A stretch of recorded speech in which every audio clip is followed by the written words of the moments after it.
안녕하십니까. 2024년 3월 22일 최병민 팩트 시작하겠습니다. 성범죄자 중에서 주로 가해자를 변호해서 논란을 빚고 있는 조수진 변호사, 서울 강북을의 공천을 받았었죠. 이 강북을에 급반전이 일어났습니다. 오늘 새벽에 후보직을 사퇴했는데요. 0시 46분에 페이스북에다가 후보직을 사퇴한다. 저는 변호사로서 언제나 의뢰인을 위해 최선을 다했다. 국회의원이 되면 똑같은 자세로 오로지 강북구 주민과 국민을 위해 할 수 있는 모든 일을 다 하려고 했다. 그러나 국민들께서 바라는 눈높이와는 달랐던 것 같다. 제가 완주한다면 선거 기간 이 논란은 계속될 것이다. 더 이상의 당에 대한 공격을 멈춰달라. 이재명 대표하고 당직자들, 특히 당의 여성위원장이라는 사람도 어제 논평을 냈습니다. 당의 여성위원장은 조수진 변호사를 오히려 옹호를 했습니다. 두둔을 했습니다. 이재명 대표는 여당은 더하다. 그러니까 국민들이 평가할 것이다. 이렇게 얘기를 하면서 공천 번복은 없다. 물론 그럴 만도 합니다. 왜 그러냐면 어제가 후보자 등록 첫날이고 오늘이 마감이니까 자, 지금 어떻게 하겠습니까? 여기서 후보 등록을 공천 취소를 하면 이런 여러 가지의 현실적인 이유도 있었을 텐데 어찌됐든 간에 제일 황당해진 사람은 바로 여성위원장입니다. 이렇게 사퇴하기 몇 시간 전에 여성위원장이면 당연히 이런 문제를 비판을 하거나 그랬어야 되는 사람인데 그거를 두둔했다가 몇 시간 뒤에 조수진 변호사가 이렇게 사퇴를 해버리니까 황당해지는, 그리고 국민들 입장에서 보면 정말 우스운 정당이다.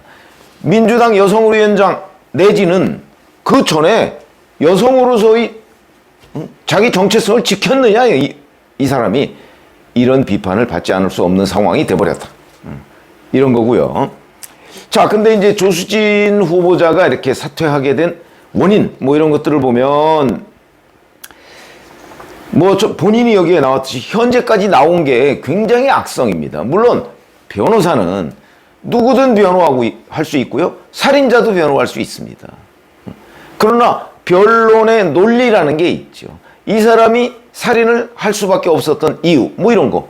그 다음에 이제 성범죄 가해자도 변론할 수 있고 피해자도 할 수 있는데 조수진 변호사의 경우에는 자기 블로그나 이런 데 올려놓은 글을 보면 자, 가해자들이 빠져나가는 방법 이런 것까지 거기에 막 알려주고 무슨 강간 통념이 어쩌니 그 다음에 피해자, 이 미성년자 피해자한테 아버지한테 당했을 가능성도 있다는데, 물론 그럴 가능성이 어떤 증거로 나온다면 변론할 때 충분히 얘기를 할 수 있겠죠. 그런데 그 상대 측 변호사에 따르면 그런 증거는 손톱만큼도 없었다는 거 아닙니까? 그러니까 어찌 보면 순전히 상상력으로 실제 재판에서 받아들이지도 않았고, 그 다음에 피해를 당한 사람이 피해자다움이 부족하다 이런 얘기까지 하고 그야말로 패륜적이고 반인권적이다. 그러면서 민주사회를 위한 변호사 모임 민변의 사무총장까지 지냈다. 이게 도대체 앞뒤가 맞지 않는 이런 얘기가 되는 거죠. 그러다 보니까 현재까지 나온 게 그 정도인데 앞으로 나올 건 어떤, 본인이 잘 알겠죠. 본인이 성범죄 가해자 전문 변호사를 자임하고 그걸로 아마 돈을 굉장히 많이 벌었을 것으로 추정이 됩니다. 본인이 얘기했죠. 대단히 열심히 변호사 활동을 했다 이런 건데, 그렇다면 이제 일반 유권자들의 생각은 이런 거죠. 그래, 변호사 열심히 하고 의뢰인을 위해 최선을 다한 것 알겠다. 그거를 계속 하시라. 왜 자기 사익보다는 공익을 추구하는 것을 목표로 하는 국회의원직에 도전을 하려고 하느냐. 그런 생각으로 계속 가해자를 변호하든 피해자를 변호하든 그거 알아서 하시고 돈 많이 버시고 국회의원 자격은 없다. 이런 거거든요. 이러다 보니까 이제 어제까지의 여러 정황 등을 종합했을 때 저도 거기다가 또 워낙 급조된 후보인 바람에 서울 강북을 국회의원한테 투표도 못 한다고 했죠. 강북을 주민 전입신고가 늦어지는 바람에 투표도 못합니다. 설상가상, 이걸 제가 어저께 말씀을 드린 적이 있는데, 설상가상이 아니고 이 첫 번째 설에 무너져 내린 겁니다. 그 무너져 내린 결정적인 이유는 바로 앞으로 그 성범죄 가해자에 대한 변론, 이런 것들이 엄청나게 더 많이 나올 가능성. 근데 제가 어저께 말씀드렸듯이 서울 강북을에서 그럼에도 불구하고 조수진 후보는 출마했으면 당선됐을 겁니다.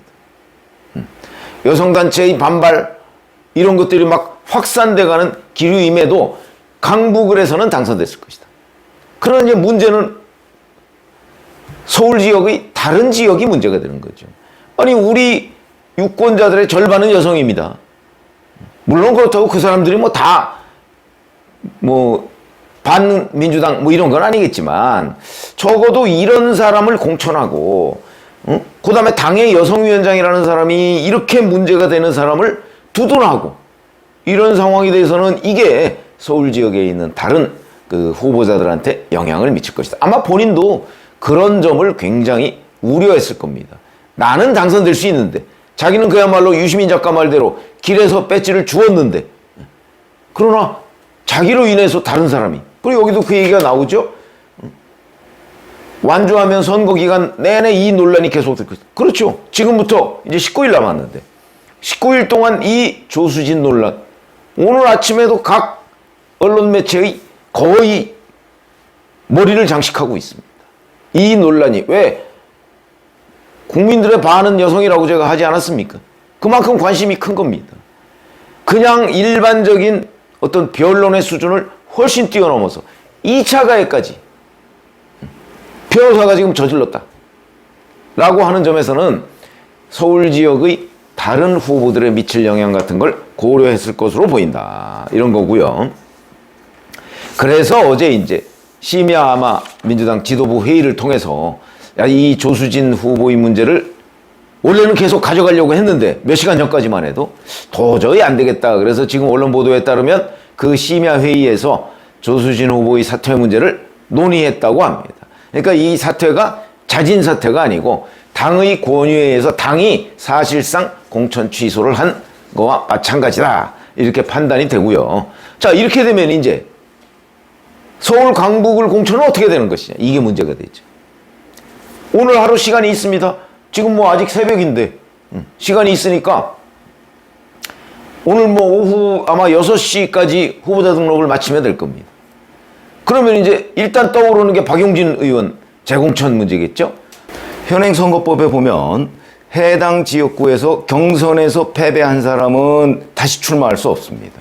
그러면 이제 박용진 의원의 경우에도 다시 출마할 수 없다, 이게 맞는 건데 거기에 예외 규정이 있습니다. 경선에서 승리한 사람이 자진 사퇴 이런 거 등등으로 인한 경우에는 예외로 한다, 이런 조항이 있거든요. 그렇기 때문에 이재명 지도부에서 자, 박용진 의원을 공천 주자, 그냥 어차피 이렇게 된 마당에 오늘 오후 6시까지 후보자 등록해야 되는데 지금 누가 있냐 라고 판단할 수도 있고, 이런 경우에는 그동안 이재명 대표가 처음부터 무려 한 5중장치 정도를 통해서 박용진 의원을 배제하려고 했던 그 이재명 대표의 오랜 계획이 수포로 돌아가는 셈이 되죠. 이재명 대표가 과연 그런 선택을 할까?